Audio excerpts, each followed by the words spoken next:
Hello, everybody. Thank you for joining us. We got Zach Twardowski with us and Jake Wambaug, two new dads. True. You guys are both, what, 28 years old? 27. I'm 28. 28? Yeah. And you have a 5-week-old? 5 weeks on Wednesday. Yep. Congrats. You getting any sleep? I am. I can't take credit for any of the night shift stuff, so I can't. I mean, I'm doing fine, but hopefully my lady will be on the same program as me soon. She's not sleeping as much, but she's a trooper. That's so, awesome, man. yeah. I got lucky like that too. Yeah. Cool. So I'll let you kind of introduce him and what's going on, and we'll get into some of the awesome sales stuff you guys got going on. For sure. So Jake and I have been talking probably for like 4 or 5 months, something like that. Something like that. And he was wanting to get into insurance because he saw the potential of building a business, but he wasn't licensed and was like, honestly, he wanted to like kind of work around everything besides you getting licensed and selling. Yep. And so I kept like, wasn't sure if you were serious. So we'd kind of like talk, and then I'd be like, I don't know, like and just kind of move on. And we kept reconnecting. And then eventually I was like, dude, like if you ever really want to build a business and hire all these people and recruit agents and get them to actually sell, like A, you're going to need to be licensed, and B, you're going to have to sell. And I think you took it really well because you played college football, you played Division I college football. And like, I remember you telling me, you're like, oh yeah, I'll do that, you know? Yeah. And I think you wanted to recruit because you saw the vision, but you just needed me to be direct and go like, hey, so, you've been licensed at the time of this recording for like a month and some change, been selling for like 3 weeks, and have sold over 15 apps, I think, or over 10 apps a week, every week for the last 3 weeks, all IUL sales. So, we can definitely dive into a bunch of that stuff, but it'd be cool if you went through kind of your backstory from, you know, growing up the way you did, college football, your prior business, and then kind of what attracted you to working, you know, in the insurance space and with FFL. Yeah. Pleasure to be here. Thanks for having me, Andrew. This is a sweet setup. So born and raised in San Diego. I was an only child. It was just me and my mom. Played sports. My mom was a school teacher, super hard worker. No excuses, just you figure it out. Was fortunate enough to go and play football at the University of Washington. 2014 was my first year there. Was under great coaching staff there, great teammates. Was blessed to be on some really good teams and see kind of how champions operated, and from structure to standards and all that kind of stuff. So that was a really cool experience. I finished there. I really wanted to go into strength and conditioning, so I went and got my master's and coached just down I-5 in Oregon. I finished there. I defended my thesis like maybe a month and a half after COVID had started. It was like just ghost town. There was no mobility in the industry or whatever. I didn't really know what I was going to do. All I knew is I just had gotten this degree. It was really hard to get. I never really had an issue with school. It was just always easy enough, but that was tough. So I had this degree. I was like, I got to use it. So I went back to Seattle. I started doing some like private training with successful like professionals. It was like a private gym. And this was during COVID and stuff, so everything was pretty much shut down. So it was just a lot of like one-on-one, really great people. All my clients, I learned like a ton from them. And so I was doing like this personal training stuff. I had a little business that I was doing on the side relative to like collegiate recruiting to like go from, you know, high school athlete to college athlete and stuff. Had a little bit of success there. You sold that business, right? Yes. Cool. Yep. Got out of that and continued kind of training. I didn't really have to do much. Like I was just kind of figuring out what I wanted to do next. I knew I couldn't be like a personal trainer forever. It's not really scalable. It's just like you could be the best trainer in the world, but you can only be in one spot at one time for 1 hour at a time with one person.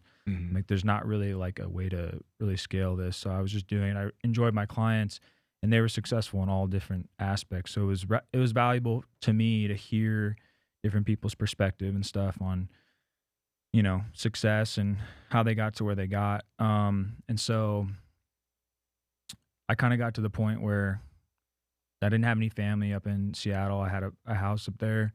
But I was coming down to San Diego a lot to visit my mom and my family and stuff. And I was like, all right, I want to do something next for a long time, and I want to start a family.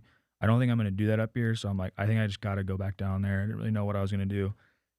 But I went back to San Diego, excuse me. And I found insurance a couple months after that.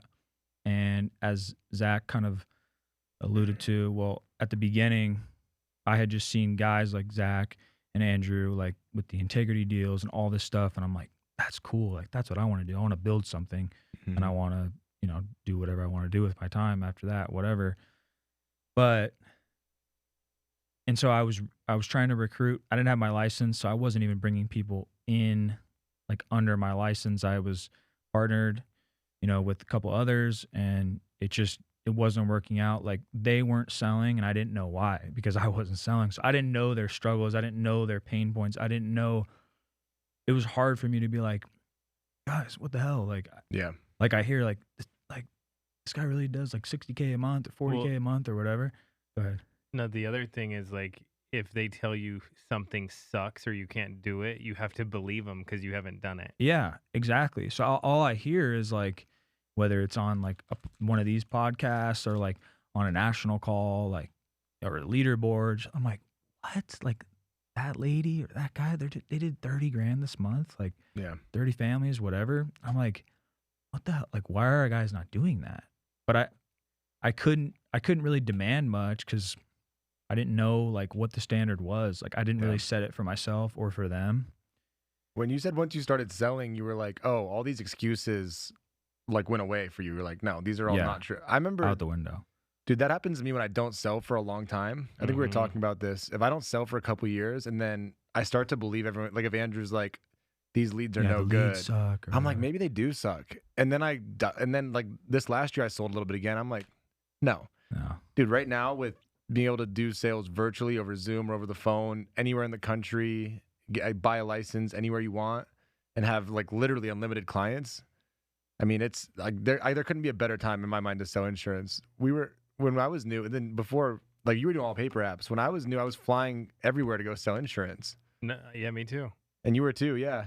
And I was telling Jake about that. He's like, I don't know if I don't want to do that. I couldn't imagine. I probably would. Bro, that's called having a burning desire to win. 100%. But I think you would have done it actually. The thing is, though, dude, maybe that set us up to win big because the industry kept getting easier. So like people think it's hard, but we're like, yo, this is easy. I think that serves you guys as leaders to people like me, because if I were ever to be like, oh yeah, I mean, this is like, you'd be like, dude, you weren't knocking doors. Like, it's everybody should go knock doors. Let me buy you a plane ticket to Dayton, Ohio, and give you some final expense leads and let you go in November. November, bro. And then we wouldn't want anyone to know where we would go because there wasn't a lot of leads. Yeah. So Nina was in here one day, and she didn't want me to tell everyone where she was going because she was crushing it. Okay. In Hawaii. In Hawaii. These little gold mines. So she was like, I was like, where'd you go? She's like, Minnesota. This is the middle of winter. And then this dude sends me a video with snowshoes on in Minnesota knocking on doors. Yeah. Oh, that was Zeb. He walked up a big driveway in snowshoes to go to someone's house and sold them. Yeah, that's legit. Yeah. So the other thing I wanted to ask you was, we talked about this a bit when we did another call, but I think because I have some friends who are athletes and you have a lot more that play at a lot higher level, but like a lot of athletes have so much potential and they're really disciplined and really smart usually if they played at like the Division I level. And they get stuck like with these, kind of like the training job, or they want to coach forever and they don't make very good money, but they're so talented, but they like get in their head like they have to force it through to make it work in that industry. Yeah. And that didn't like you got out of that. Like, why do you think? I guess A, why do you think that happens? And B, how did you go like, dude, I don't want this to be because you were headed that way for a second where it was going to be all around football forever, right? Yeah, I think part of it is ego. Like, I think, most people just have a really hard time. Like, if they did something for so long, like you played sport, like I started playing football when I was in second grade. Mm-hmm. You played until I think I was like, it was a month before my 23rd birthday was like my last game. And especially if you play like at the next level or you're practice squad and you're trying to hang around, and then all of a sudden you're like 28. And from 22 to 28, maybe you made like, I don't know, like $1 million, 1.5 mil, like over 6 years. Like it's not that crazy. Mm-hmm. And so, but I think that they get to that point and they're like, man, that's 28 years of like an identity. Like I probably have to just go coach or like go to, play in the XFL or whatever. Like that's probably all I can do, or that's like who I am. And that's who people know me to be. Not really like thinking about the fact that they could reinvent themselves or just shift that competitive nature and just put it into something else. But I think part of it is like an identity crisis thing. Did that make you like, were you like depressed or were you confused or not really? Did you go through that or you just pivoted? It was interesting for me because so the head coach of where I went to go to grad school and I coached, the head strength coach and the head coach came from, they were my coaches in college as a player. And so I basically like New Year's Day 2019 was my last game, the Rose Bowl. And then 6 days later I was coaching and it was like the same schedule, like the same practice times, the same eating, the same meetings, the same everything. It's just I was now a strength coach and not an athlete. Got it. And so it was like an extension of another like year and a half of me kind of in the same day-to-day, just in a different role. So it kind of was like a taper off period, I guess.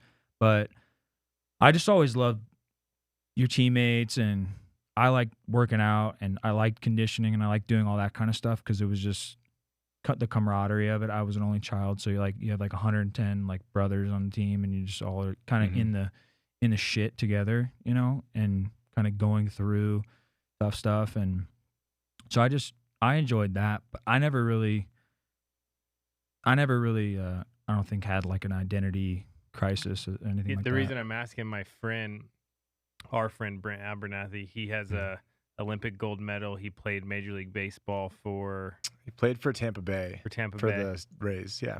And I was talking to him, and he got hurt, and then he stopped playing, and he said it was like 2 years of like depression and confusion of what he's gonna do with his life.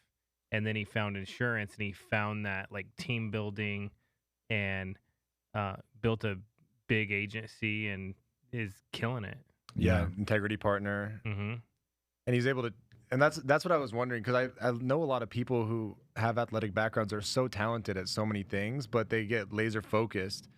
It's like I wish I could just be like, dude, you could apply these talents and the amount of leverage that you have from the things you've learned to be really good at this one thing, apply in so many ways. Yeah. You don't have to get stuck in this one thing, though. I think that I can't speak to the professional level. I didn't play at that level. But at the top of the collegiate level, I think, honestly, their systems are so elite that it's like plug and play. Like, as an athlete, you really don't have much to worry about. It's all set up. It's like, hey, this is when you need to be here to eat. You need to be here at this time for this meeting. Make sure you're here for practice. This is what you're wearing. Hey, your outfit's going to be picked out for you and put in your cubby. Go grab it out of your cubby so you know what to wear on the plane to, LA and then when we land, we're going to go look at the stadium, and then you go home and then you do this meeting, and then you have your little bedtime snack, and then you go like, yeah, you're just a robot. Sounds amazing. Well, yeah, dude, you were asking me yesterday about like, cause so my wife, Deborah's doing residency now, working like 70 hours a week. And then I work a lot with this and travel and stuff. And you're like, how do you manage your schedule? And I think like when I stopped playing sports, and then I had a hard major too. Like it was biochemistry was my major in college, and I was going to go to medical school. And so I had to be really good at managing all those things on the athletic side, and then school, like your major was hard too. So when I started doing insurance, I was so used to having a set schedule. Like I made one for myself. Yeah. Or the first 3 months I didn't, but I felt lost. And then once I made myself a schedule, like, and was super organized, I think I took that time management from doing both things in college and then applied it here, which helped me a ton. I But think I think it could be a crutch the other way too, where you're like, no one's planning it for me. So, that's the thing. Yeah. I think that's what I really think there's no battleground. Like, obviously, war is war. Like, sports are sports. Capitalism and business is like, it's a for sure, like, in terms of going from being a collegiate athlete to like running your own business, dude, at least the athletes in today's day and age, the way we were so coddled and catered to, like, oh dude, it's an awakening, because it's not like people are like, yeah, they have to balance school and sports. It's like, no, dude, a lot of that is laid out. Like, you just have to show up and people will tell you where to go, where to be, what to do, all that. This is like, all right, you got the same 24 hours as him and me, and it's like, structure your day, be efficient, good luck. Like, no one's going to come save you or come help you set your day up or whatever. Yeah, imagine if this was structured like that. Oh my God, it would be so. If everyone took the time to structure it like that, they would be like, it'd be really hard to fail. If you had 110 people that were living in a 3-mile radius of this office and they were here from bell to bell every day, like, Literally everyone 5 would sell a.m. to 9 30K a p.m. month. Yeah. Like, it would be so structured. You can't say everyone would, but it sounds like everybody would do well. Everyone would I think, see their full potential if they had a proper structure. Yeah, because it's so easy to waste time. Yeah. And get distracted. And someone was telling me that. It's funny that you say that. So someone was like, okay, when I went to my job, they told me exactly what to do. Watch this training, do this, go home. Okay. And he's like, and I come here and it's like, I get to decide what I do. Mm-hmm. And it just gets confusing. And I don't stick to any like regimen. And then I'm not very efficient with my time. Yeah. Dude, when I started, and it's evolved over time, but I still every Sunday like plan out the entire week, and then Deb and I sit down and plan out like 2 months in advance all the time. So I have her schedule and all the things all my travel. But then every Sunday before the week starts, I like sit down and go through everything. Because if I don't have a schedule, dude, I'll do nothing. Like, I'll go work out for like 5 hours and go mess around. Like, but if I have it, I don't know why, but if I have it written into my schedule, I'll do whatever's written in there. Me too. But if it's blank, I'm like, sweet, I'm gonna hang out today. But if I'm like, I have meetings all day and we did a lock-in and this and that, and then, tomorrow I have like meetings planned before my flight and after, and like, I'll do all that stuff. But if I didn't, I would just kind of ride by the seat of my pants and get nothing done. So the interesting thing though, in college, if you don't follow that regimen, what happens? You kind of will phase yourself out. Or do you get kicked off the team? I mean, there's a process, but if you're consistently just not, you'll just kind of naturally be kind of like left in the dust, and you'll kind of just. Does it kind of depend on how good you are, honestly? I'm sure it would depend on the coaching staff. Yeah. Our coaching staff was just like, this is the standard. Yeah. Like, this is just what it is. But that's the right way to do it, right? Yeah, I mean, I think that life, like, the more talented you are, the more you produce, you just have a longer leash. Yeah. But I think if you're trying to build something big and a culture that will like feed itself, it's like the same. This is the standard, regardless of who you are. And a lot of those standards are energy and intentions, like focus. It's not necessarily, not everyone's going to have the same ability or be able to produce the same, but the intentions, the efforts, all that stuff is like, pretty set. When I was playing in college, our best player, my freshman year, missed like the bus when we were going to the airport to go to playoffs. Yeah. And I kind of like the way the coach handled it, because we went to his house and picked him up, but he suspended him for the first game. So he's like, we're going because we need you, but you're still suspended. Yeah. But we're making sure you come on the trip with us. We'd have I thought that was funny. It was like you're going to get disciplined, but we're not leaving you here. Like, you got to come. We'd have, like, if a guy was late for workouts, he would, like, the whole team would have to do up downs, and he wouldn't have to, but he'd have to be the dude. Yeah. He'd have to make the down signal. So you're just standing in front of the whole team. You're the one who's late, and everyone's working for you because you're late. That's the best punishment. That's it. Yeah. That's a good one. Damn. Yeah. So did he keep being late? No, I mean, that's the type of thing, it's like, and we had some good teams, like sophomore, junior and senior seasons for me. We were in college football playoff, Fiesta Bowl, Rose Bowl, like New Year's 6 games, and you could tell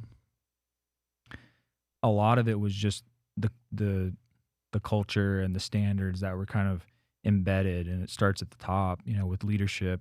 But those things just kind of took care of themselves, like that guy wouldn't want to be late again because that punishment of him making all his teammates suffer for his mistake was way worse than if he had to stay after by himself and do 100 up downs or whatever, because he'd probably just be like, whatever, Yeah, I think that's the right way to do it. Is the standard no matter who, right? Like we were talking about with Deion Sanders, and I don't remember the guy's name still, but they had like a really, really high recruit from high school, and they weren't very good this year. Like they won 4 games, but they didn't play this dude because he was always missing class and showing up late to stuff. But he was like the number 1 cornerback in the recruiting class. Yeah.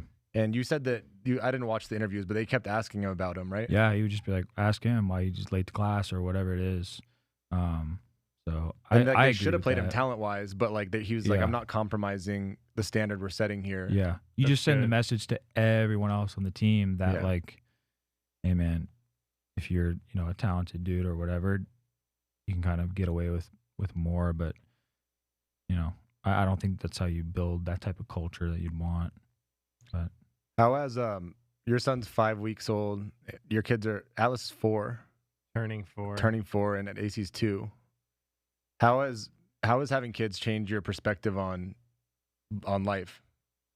Or has it yet? Has it set in yet? Yeah, it definitely has. I mean, I always wanted to be a dad, and so it was like a huge deal for me, huge blessing.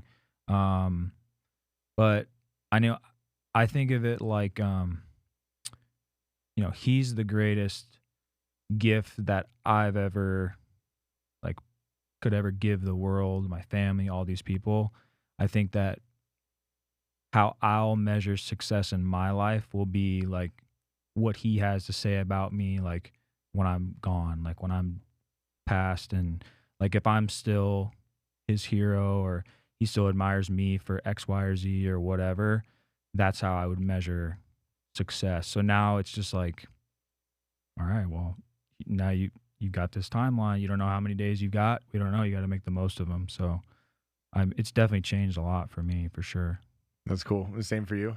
Similar? Yeah, I've been thinking about that a little bit. So one thing that I've thought of recently is like when the kids are young, they adore you. Yeah. Like regardless of what you're doing. Mm-hmm. Like you come home and you're everything to them, right? Yep. But then as they get older, you got to earn it. Yeah. Yeah. So big like time. my kids are getting older, so they're starting to copy me. Like Zach came over last night, said the F word, and my kid just started going, dude, maybe like 25 times in a row. I'm like, oh my, don't say that. Yeah. So I'm like, yo, this kid's gonna copy everything I do. Are you sure it was? I think it was you that said that. It was one of us, but I think it was me because we were playing Madden. Yeah.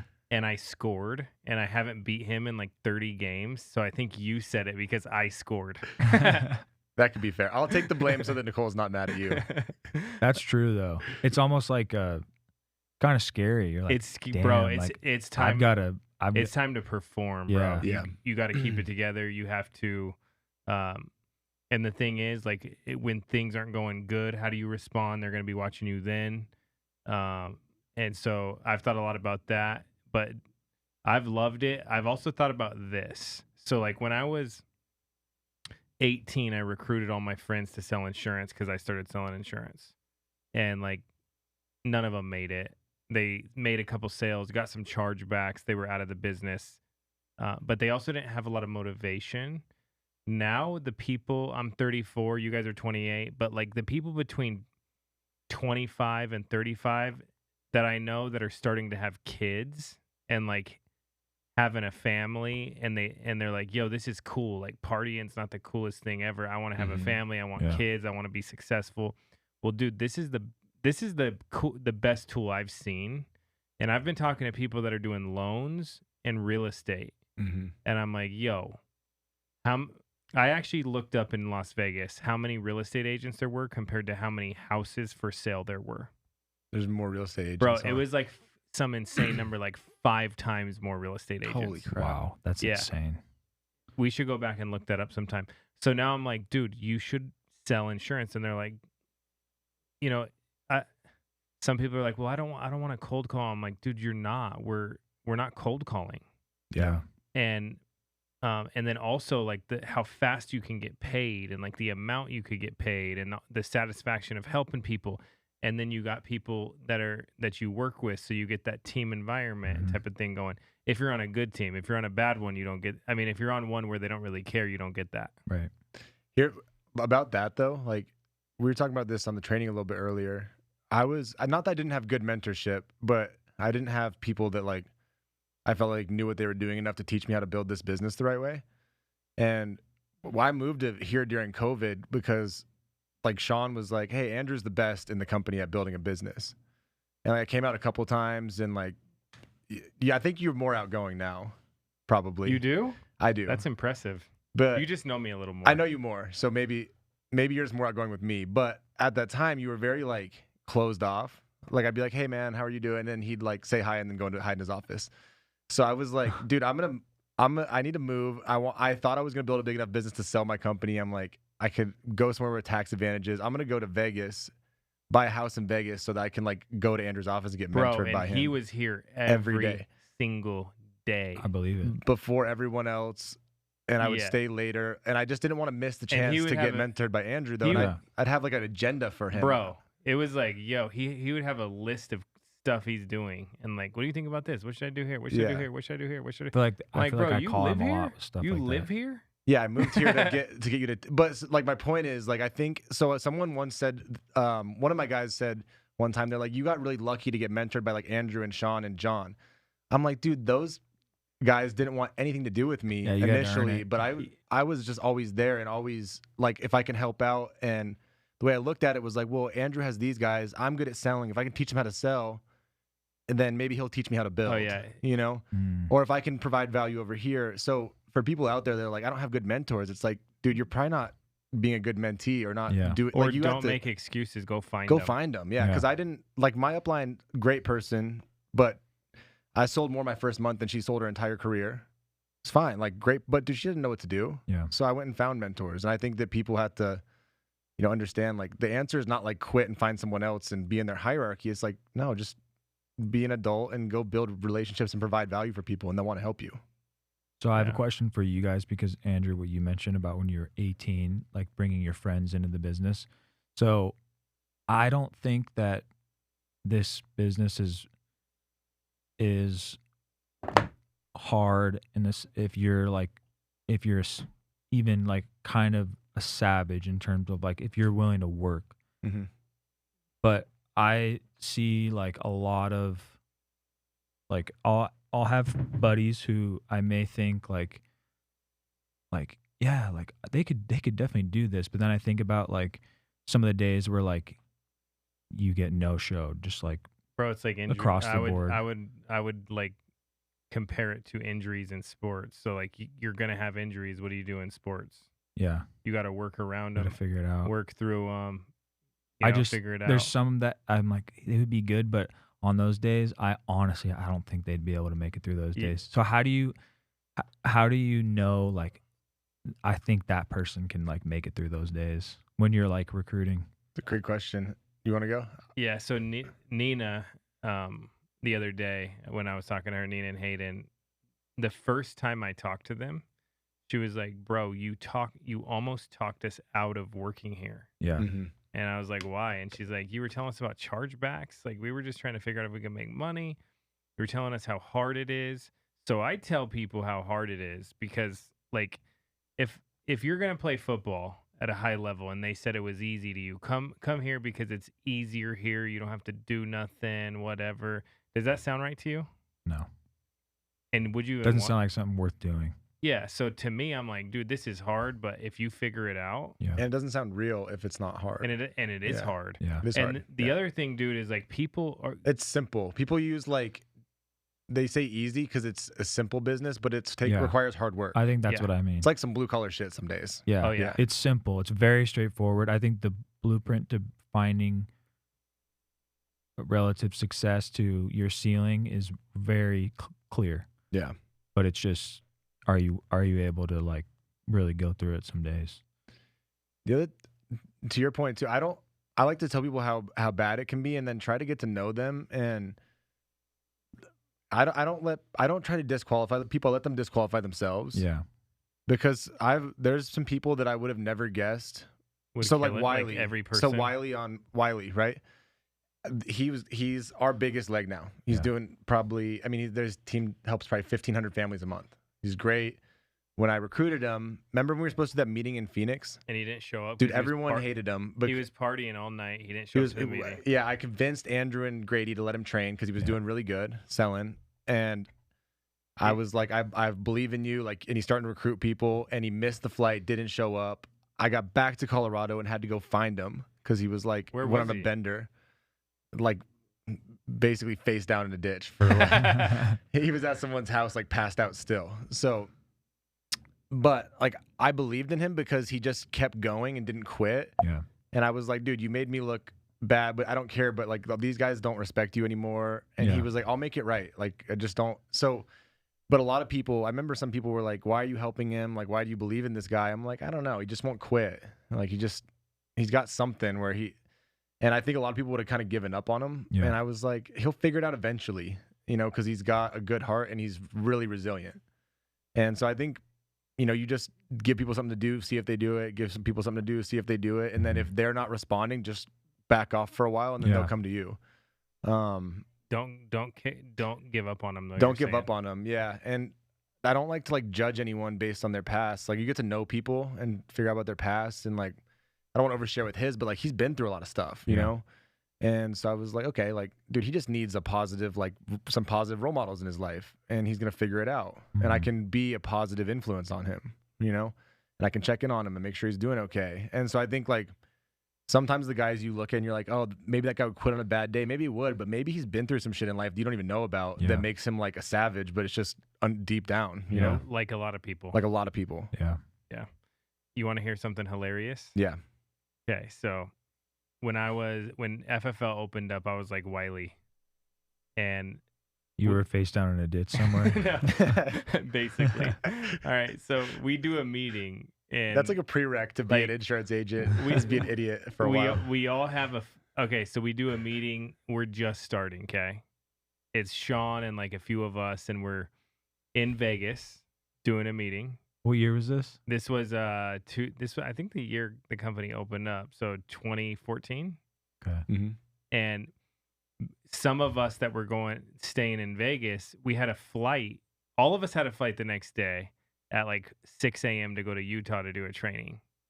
Some of us went out and we never went to bed. Okay. And Sean's hotel was right next to ours. So we're coming back to the room as they're all getting their luggage out of the room. They're like, dude, you never went to bed? Like, no.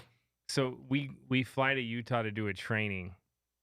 And I said something crazy in Utah that offended a bunch of people that I'm not going to say during the training. Like it was meant to be funny, but I guess it didn't come off that way for some people. It was funny to like a drunk 24-year-old. Yeah. And that's it. And then Sean was about to kill me, dude. But I'm thinking about what you're saying though. He didn't like give up on me. Mm-mm. Yeah. Well, everyone's messed up a little bit, right?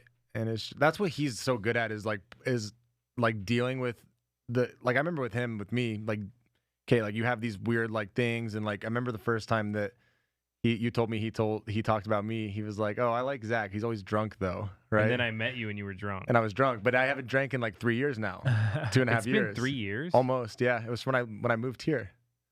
Damn. Talk about that. That's some discipline. Moving to moving Vegas and quit to drinking. Vegas. Yeah. But like he was so good about like not beating me up about that and like building me up in other areas and like and then I always liked that he shared stuff like that. So I was like, oh, okay, like it's okay to be messed up and it's okay to not drink, and if you can't handle it, like you shouldn't feel bad about that. Yeah. What I started to say is like, if someone's not crushing it right now, I'm not giving up on them because it might not be their time to crush it. Mhm. But something could happen, like they could have a baby, they could have something happen that triggers them to be like, yo, enough's enough. Yeah. It's like Wetmore got licensed in like 2008 and then never did anything with it. Made one dial, quit, and then got licensed again, and then was part-time for like 3 years. And then when FFL started, he finally started working and he built a huge agency. So you never know, right? Or it's like Easton. The first time I talked to Easton to when he actually started working was like 12 months. He filled out a ZipRecruiter ad. We talked a few times. He kept like putting it off. He was working at a car rental place, kept getting like fake promotions, and then eventually just snapped one day and called me. And so to your point, like, I have a lot of people who have like worked at other companies or whatever, and like initial conversation, you know, you don't want to But blow them out of the later- water. And then eventually, I always thought about it like this. Like, I wanted them, like if Andrew and I talk, I want him to have a good experience and to like me so that when he talks to other agents, they'll probably try to pressure him in and he'll be like, no. And so when he finally gets mad at wherever he's at, he's going to go, who's that dude that was pretty cool to me? Yeah. Yeah. Oh, that guy's, yeah, everyone else was kind of rude, but that guy was nice. I'm going to call him. Yeah. So will you guys refer agents to somebody who you know who may like fit more of their like voice or sales style, or like, or how do you, if someone needs help but you sell your way, your voice, your style, but maybe it doesn't match theirs, do you guys steer them to someone else, or how do you guys kind of get them going in that respect? I like to use trainings for everything. So I know the landscape of everything. So I'll find someone that they can relate to. So like if you were getting started and I was having a hard time relating to you, like there's another guy named Jake on my team who played like Division II football and was a linebacker, and like you guys look pretty similar. He's a big dude. I would send you like his training videos and be like, check this dude out. And you'd go, okay, because I don't necessarily want to like steer them away, but I want them to go. Like you can, and then it also buys you a lot of time back. Like if you get good at referring people videos and trainings, like the best way you could train agents is go, hey, dude, we did it today. We were doing the IUL. People had a bunch of questions about IULs. I'm like, hey, watch the boot camp. Yeah. Because people kept asking me the same questions. and I'm like, then watch the come boot back. camp, and then when you're done watching it, text me with questions you have about it. Yeah. Mhm. And when you do that, usually what happens is either they have a couple of specific questions that takes you no time to answer, or they watch it and they don't have any questions, or they don't watch it but they don't text you. Yeah, exactly. Yeah, and that's what the national convention's for. Yeah. Like if you can get a new recruit there, Yeah. they're gonna find someone they can relate to, Okay. and then they can meet them. But I don't move people around on teams and stuff and go, oh, because I couldn't relate with this person. Yeah. It's just like, yo, we all help each other. Yeah, I'm just saying maybe lend an ear or Yeah. like, Yeah. For But, sure. but like they should be like Zach and go find who they relate. agreed. Yeah. So how long did it take you guys when you were selling? Like, did you guys just kind of know your style like out of the gate, or were you guys kind of like searching for it, or how long did it take you guys to like? Bro, I mean, I was terrible at first. So my first month, I think I sold 5 or 6 policies, and none of them really stayed on the books. But I remember my 6th month, I wrote 17 apps, 15 canceled because someone called it a puppy dog close. I don't know why. I think it was like, take the puppy dog home, and if you don't want it, you could bring it back type of sale. Yeah. And then the puppy like ruins their house and they bring it back to the pet store. Because I would be like, you could cancel this. Like, let's sign up and you can cancel it whenever you want. Yeah. And Free then look period. yeah, you got the free look period. And then I like would slowly, this was over 10 years of in the field every single week, like 35 appointments plus. And I would just like get better, and I would ask people what they were doing. And one like simple thing was I would never use the word cancel. Yeah. I would always use the word, we can adjust this if we ever have to fit your needs and budget. And Betty, you don't want to cancel this because insurance gets more expensive as you get older. It'd be insane to cancel it once you get it. But I'm here to help you if we have to adjust things around or move things around. And that replaced the free look period. Yeah.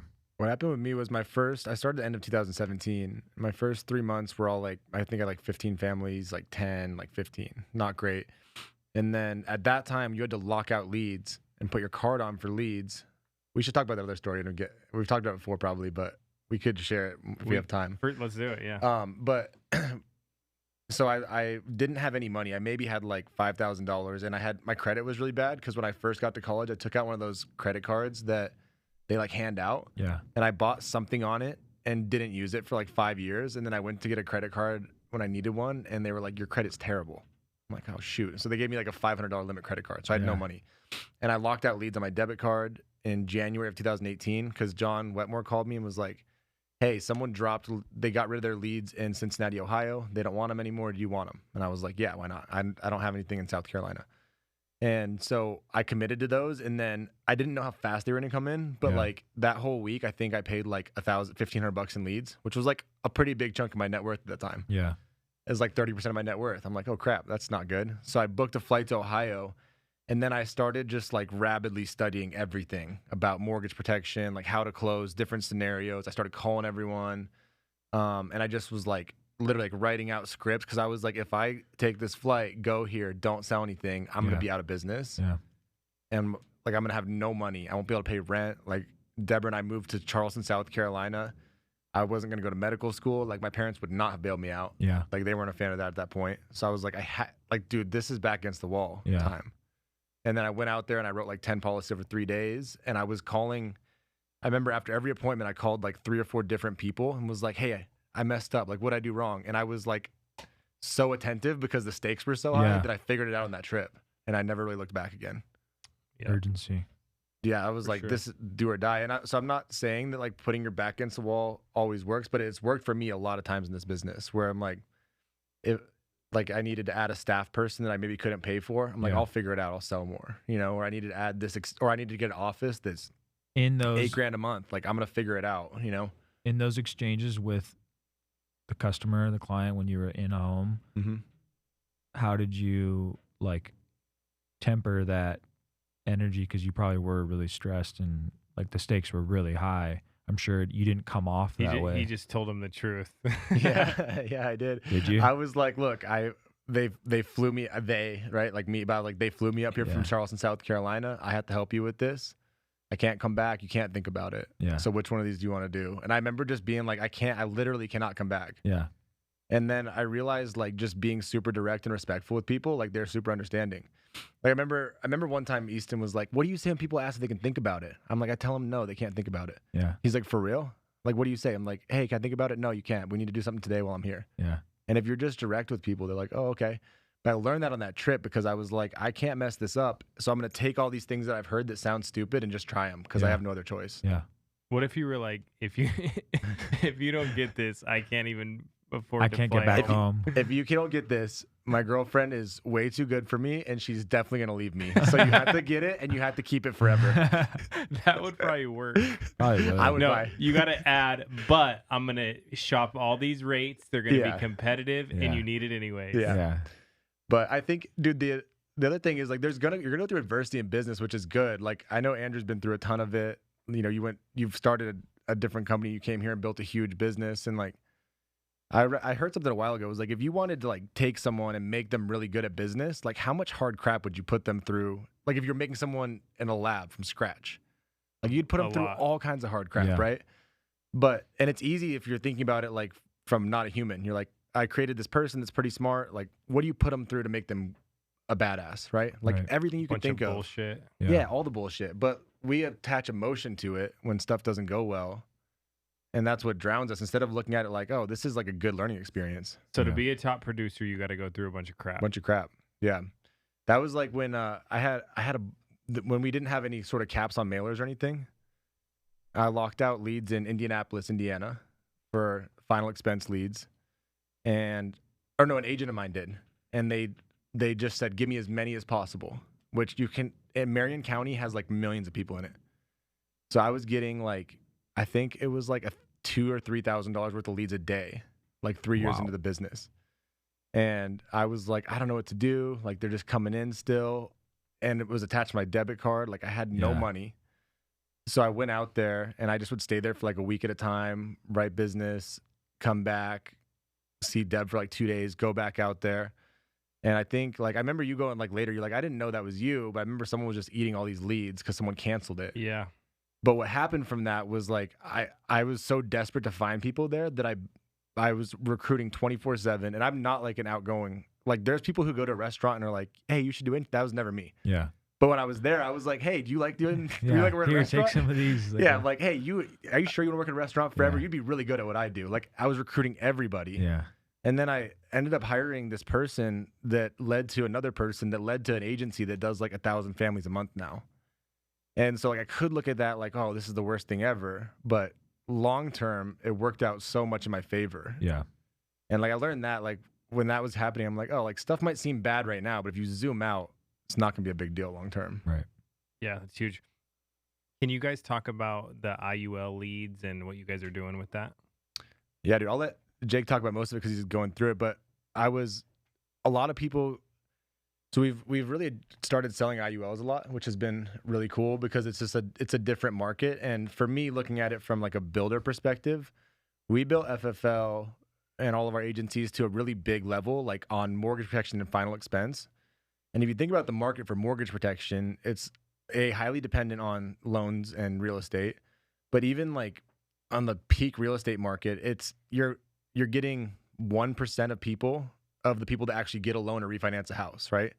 So it's like a tiny, tiny little demographic of the country of people. Whereas like IULs, like anyone who's 20 years old to like 70 years old that has some disposable income can get one if they're healthy. Yep. There's a massive market. It's like an unlimited market, right? And especially tie into that anyone who doesn't have enough set up for retirement or wants to add more to what they're doing for retirement, which is everybody. So like from a building perspective, I'm like, oh, that takes us from this tiny little, kind of antiquated market, which is mortgage protection. I think I could be wrong, but I think it's kind of a old school market to a huge market where like really it's not really limited because you can get leads for it, but also like that's the one kind of insurance you could sell to your friends or your family or to people you run across. Yeah.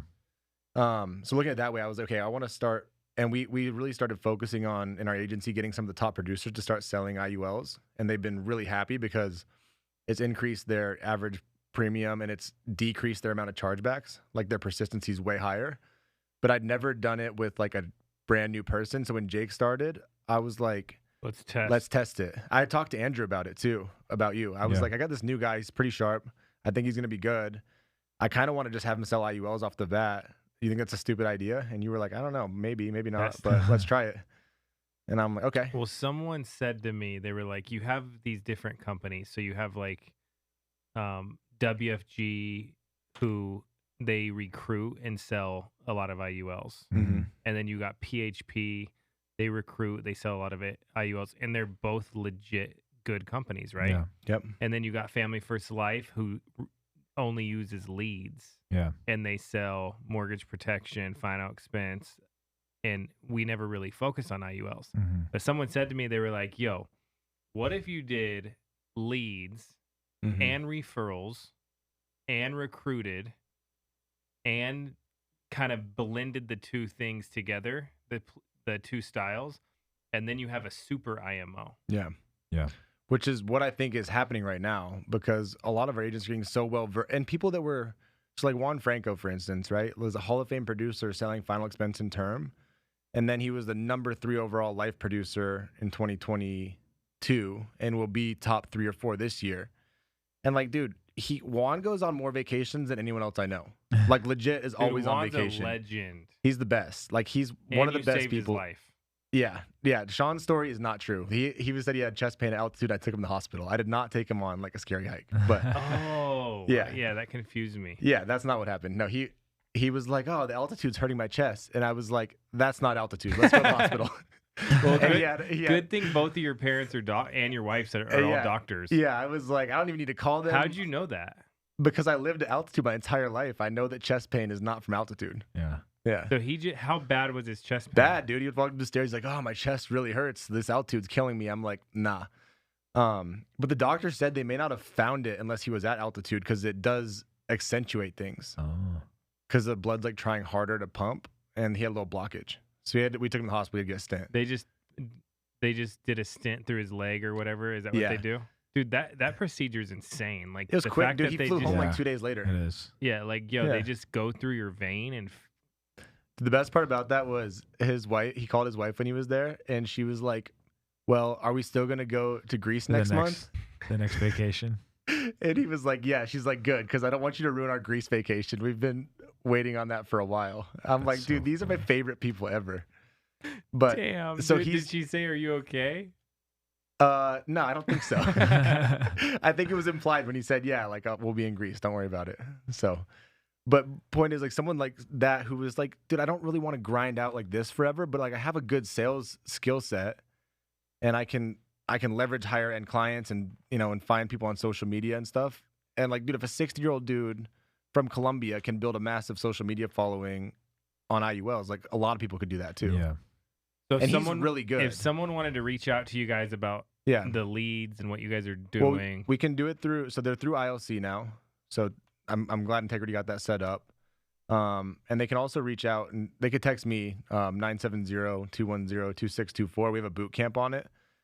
Jake, if we have time for 2 minutes for him to go over kind of what that's been like and what the clients are like, because I remember someone told him, they're like, you should sell final expense now.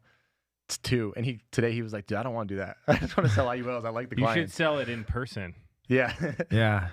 But like kind of what the clients have been like, and like the sales process, you don't know everything about everything, but you're just like talking to people, and like just go through kind of a general overview of what it's been like.